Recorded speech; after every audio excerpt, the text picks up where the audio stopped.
নমস্কাৰ। ত্যাগবীৰ কবি হেম বৰুৱা স্মৃতি দিৱস। তেওঁক শ্ৰদ্ধা জনাই তেওঁ এটি কবিতা পাঠ কৰিছোঁ। কবিতা এন্ধাৰ, কবি হেম বৰুৱা।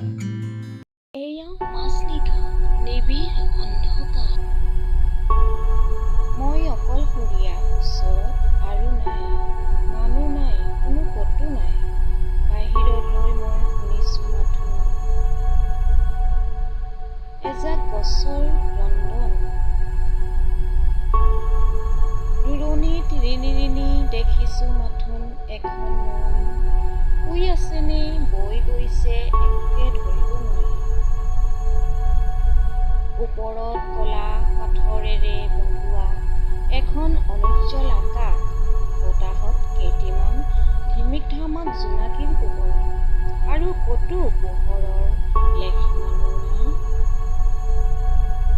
মই মনতে ভাবোঁ এই চোকা কটাৰীৰ দৰে মোক হত্যা কৰা আন্ধাৰজাক কেতিয়া অৱসান ঘটিব, মোক হত্যা কৰা আন্ধাৰজাক কেতিয়া অৱসান ঘটিব।